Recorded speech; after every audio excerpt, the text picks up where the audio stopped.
ನಮಸ್ಕಾರ ವೀಕ್ಷಕರೇ, ಶ್ರೀಗರಿ ವಾರ್ತೆಗರಿಗೆ ಸ್ವಾಗತ. ನಾನು ನಿಮ್ಮ ಗ್ರಹೇಶ್ವರ ಗಾರ್ಡಿಗೇಂದ್ರ. ದಿನಾಂಕ ಡಿಸೆಂಬರ್ 31, 2025ರಂದು ಕರ್ನಾಟಕ ಮತ್ತು ಆಂಗ್ಲ ಪೊಲೀಸ್ ಬ್ಯಾಂಡ್ನ 4ನೇ ನಾದ ಮಾಧುರ್ಯ ಹಾಗೂ ಹಸಿರು ಪಟಾಕಿ ಮೂಲಕ ಆಗಸದಲ್ಲಿ ಚಿತ್ತಾರ ಮೂಡಿಸುವ ಮೂಲಕ ಮೈಸೂರು ಅರಮನೆ ಆವರಣದಲ್ಲಿ ಹೊಸ ವರ್ಷಾಚರಣೆಯನ್ನು ಸ್ವಾಗತಿಸಲಾಯಿತು. ನೆರೆದವರ ಮನಸೆಳೆಯಿತು. ರಾತ್ರಿ 12 ಗಂಟೆಯಿಂದ 12:15ರವರೆಗೆ ಬಣ್ಣಗಳ ಚಿತ್ತಾರದಿಂದ ಕೂಡಿದ ಶಬ್ದರಹಿತ ಹಸಿರು ಪಟಾಕಿ ಸಿಡಿಸಿ ಆಗಸದಲ್ಲಿ ಚಿತ್ತಾರ ಮೂಡಿಸುವ ಮೂಲಕ ನೂತನ ವರ್ಷವನ್ನು ಆರಂಭಿಸಲಾಯಿತು. ಇದೇ ಸಂದರ್ಭದಲ್ಲಿ ಅರಮನೆ ಆಡಳಿತ ಮಂಡಳಿ ನಿರ್ದೇಶಕರಾದ ಸುಬ್ರಹ್ಮಣ್ಯ, ಎಡಿಸಿ ಶಿವರಾಜು ಹಾಗೂ ಸಹಸ್ರಾರು ಜನರ ಸಮ್ಮುಖದಲ್ಲಿ ನೂತನ ವರ್ಷವನ್ನು ಬರಮಾಡಿಕೊಳ್ಳಲಾಯಿತು. ಮೈಸೂರು ಅರಮನೆ ಮಂಡಳಿ ವತಿಯಿಂದ ಎಲ್ಲರಿಗೂ 2026ರ ಆರ್ಥಿಕ ಹೊಸ ವರ್ಷದ ಶುಭಾಶಯಗಳು. ರಾಜ್ಯ ರಾಷ್ಟ್ರಕ್ಕೆ 2026 ಎಲ್ಲರಿಗೂ ನೆಮ್ಮದಿಯನ್ನು, ಶಾಂತಿಯನ್ನು, ಸೌಹಾರ್ದತೆಯನ್ನು ತಂದುಕೊಡಲಿ ಅಂತ ಮೈಸೂರು ಅರಮನೆ ಮಂಡಳಿ ವತಿಯಿಂದ ತಾಯಿ ಚಾಮುಂಡೇಶ್ವರಿಯು ಸಕಲವನ್ನು ಎಲ್ಲರಿಗೂ ದಯಪಾಲಿಸಿ ಎಲ್ಲರಿಗೂ ಒಳ್ಳೇದು ಮಾಡಲಿ ಅಂತ ತಮ್ಮ ವಾಹಿನಿ ಮೂಲಕ ನಾನು ಮೈಸೂರು ಅರಮನೆ ಮಂಡಳಿ ವತಿಯಿಂದ ಕೇಳ್ಕೊಳ್ತೇನೆ. ಈ ಬಾರಿ ಮೈಸೂರು ಅರಮನೆ ಮಂಡಳಿ ವತಿಯಿಂದ ನಾವು ಪೊಲೀಸ್ ಬ್ಯಾಂಡ್ ಮತ್ತು ಕ್ರ್ಯಾಕರ್ಸ್ನ ಇಲ್ಲಿ ನಾವು ಮಾಡೋದ್ರ ಮೂಲಕ ಹೊಸ ವರ್ಷ ಆಚರಣೆಯನ್ನು ಪ್ರತಿ ವರ್ಷದಂತೆ ಈ ವರ್ಷನೂ ಮಾಡಿದ್ದೀವಿ. ಅದಕ್ಕೋಸ್ಕರ ಸಾವಿರಾರು ಸಂಖ್ಯೆಯಲ್ಲಿ ಎಲ್ಲರೂ ಸೇರಿದ್ದಾರೆ. ಎಲ್ಲರಿಗೂ ಹೊಸ ವರ್ಷದ ಶುಭಾಶಯಗಳು. ಮೈಸೂರು ಸಾಂಸ್ಕೃತಿಕ ನಗರಿ, ಸಾಂಸ್ಕೃತಿಕ ರಾಜಧಾನಿ. ಇದು ಏನಕ್ಕೆ ಸಾಧ್ಯ ಆಯಿತು ಅಂದರೆ, ಪ್ರಮುಖವಾಗಿ ನಿಮ್ಮ ಎದುರುಗಡೆ ಇವಾಗ ಕಾಣ್ತಾ ಇದೆ ಅರಮನೆ ಮತ್ತು ರಾಜರ ಸಂಸ್ಥಾನನೇ ಇದಕ್ಕೆ ಕಾರಣ. ಅವರು ಕಲೆಗೆ, ಸಂಸ್ಕೃತಿಗೆ ಬಹಳ ಆಸ್ಥೆಯನ್ನು ಕೊಟ್ಟು ಬೆಳೆಸಿದ್ರಿಂದ ಸಾಂಸ್ಕೃತಿಕ ರಾಜಧಾನಿ ಆಗೋದಕ್ಕೆ ಸಾಧ್ಯ ಆಯಿತು. ಕಲೆಗೆ ಪ್ರಾಮುಖ್ಯತೆ ಯಾವಾಗ ಬರುತ್ತೆ ಅಂದರೆ, ಕಲೆ ಬಗ್ಗೆ ಮಹಾರಾಜರಿಗೆ ಗೊತ್ತಿರೋದ್ರಿಂದ. ಶ್ರೀ ಜಯಚಾಮರಾಜೇಂದ್ರ ಒಡೆಯರವರು ತಾವೇ ಒಬ್ಬ ಸಂಗೀತ ವಿದ್ವಾಂಸರು. ಅವರು ಪರ್ಫಾರ್ಮರ್, ಕಂಪೋಸರ್. ಅವರು ಪಾಶ್ಚಾತ್ಯ ಸಂಗೀತ, ಕರ್ನಾಟಕ ಸಂಗೀತ, ಭಾರತೀಯ ಸಂಗೀತ ಎಲ್ಲನೂ ಕಲ್ತ್ಕೊಂಡು ಪರ್ಫಾರ್ಮ್ ಮಾಡ್ತಾ ಇದ್ರು. ಅವರು ಬಹಳ ರಚನೆಗಳನ್ನ ಮಾಡಿದ್ದಾರೆ. ಅವರ ಒಂದು ಸುಪ್ರಸಿದ್ಧ ಜನಪ್ರಿಯವಾದ ರಚನೆ ಬ್ರಹ್ಮಾಂಡ ವಲಯೆ. ಇದು ಮಾಂಡ್ ರಾಗದಲ್ಲಿದೆ, ಆದಿತಾಳದಲ್ಲಿದೆ.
ಮತ್ತೆ ಮುಂದಿನ ವಾರ್ತೆಗರಿಯಲ್ಲಿ ಭೇಟಿಯಾಗೋಣ.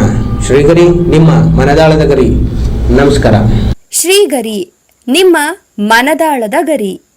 ಶ್ರೀಗರಿ, ನಿಮ್ಮ ಭಾವನೆಗಳ ಗರಿ. ಶ್ರೀಗರಿ, ನಾಡಿನ ಹೆಮ್ಮೆಯ ಗರಿ.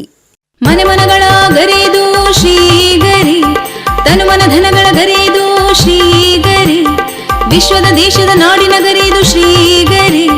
ಶ್ರೀಗರಿ ಶ್ರೀಗರಿ ಶ್ರೀಗರಿ ಶ್ರೀಗರಿ ಶ್ರೀಗರಿ, ನಿಮ್ಮ ಮನದಾಳದ ಗರಿ.